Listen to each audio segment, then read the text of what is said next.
Hi, my name is John Campbell. I work for Super Bright LEDs, and we're going to install RGBWs on my bar underneath the main bar on the top and replacing the halogen downlights. Alright, so I've calculated the amount of current or wattage that this RGBW strip will be drawing. For the bar, there's a 5-meter strip. It's 5.7 amps for the full reel at 24 volts. It's 136.8 watts.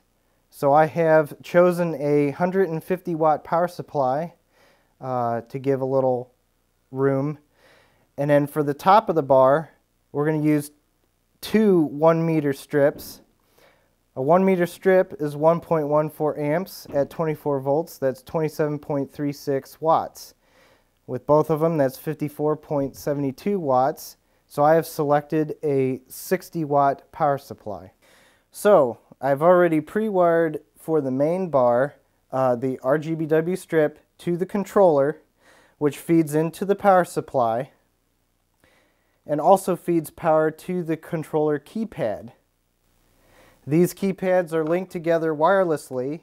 For the controller, power inputs this side,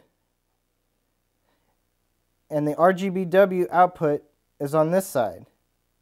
You got red, green, blue, and white. So for the RGBW at this corner, I have already pre-wired and soldered them together for a 90-degree angle. For the halogen downlights, we have 3 puck-style downlights with a touch dimmer, the power supply, splitter, and extension cables. To link the keypad to the controller, you will press the learning key and then press zone 1, 2, or 3 once to link. Alright, so what we're going to do now is install the RGBW strip on the underside of the bar. Make sure that the bottom surface is as clean as possible for the adhesive backing to stick. So what you want to do is, again, make sure that the bottom surface is as clean as possible for the adhesive backing to stick. So I'm going to move this to the floor and flip it upside down. Alright, so I'm going to start at the corner and work my way to the ends of the bar.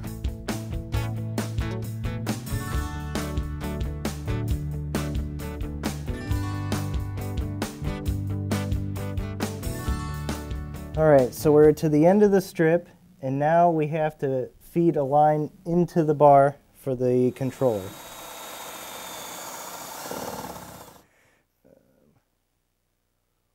Alright, so now we're going to mount the controller underneath the bar. So now what I'm doing is attaching the RGBW to the output side of the controller. So what we're going to do is attach the 120 volt house power to the input of the power supply. We are going to connect the 24 volt lines to the output of the power supply. Okay, so now we are going to attach the 24 volt wires to the input of the controller. Input to the controller hooked up.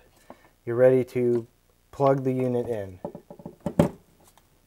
Alright, so in order to feed the wires from the strips on the top, I'm going to use the original halogen light power to feed through. And that's this right here. Disconnect all the plugs from the original system. Alright, so what we're going to do is we're going to attach the power wires to this to feed it through into here. The power supply is going to mount here and plug into there, which will supply power to the keypad, which is on this wall switch here, and to the controller, which will sit on top of there. So what I'm doing here is I'm going to tape these wires. I have the DC wires for the power supply for the controller up here, but then I have a third wire here to pull the wires for the downlights, since that's a separate power unit. Best way to do this is to tape it and make sure that there's no sharp edges so it'll feed through cleanly.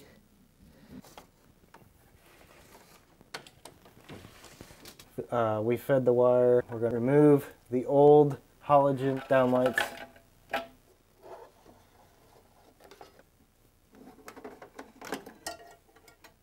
Alright, so again, make sure the surface that you're going to attach your LEDs on is nice and clean, or else it won't stick.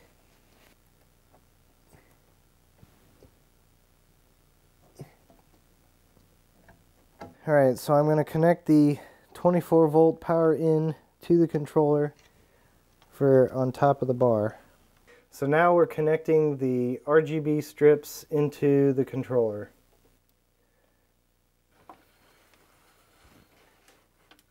I am now attaching the 24 volt DC input wires to the keypad to control all the lights. So I'm going to feed the power wires into the junction box. So the keypad will snap on like so. Alright, so now we're going to mount the power supply. Alright, so we have the top and bottom strips all hooked up. This is zone 2, the bottom will be zone 1. We're going to fire it up for the first time. And then if we select zone 2, hit the color change. Zone 2, color changing.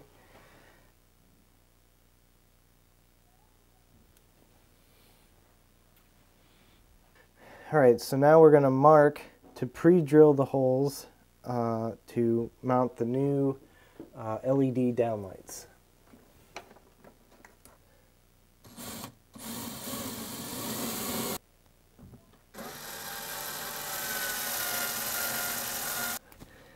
Alright, we're going to attach the splitter for all the downlights to the power supply cord. And then we'll plug the downlight into the splitter. Well, let's just turn it on. Wow. So here are the new LED downlights. They're brighter than what was originally there. We weren't able to show the original halogen downlights as they were all broken, but there's the final result.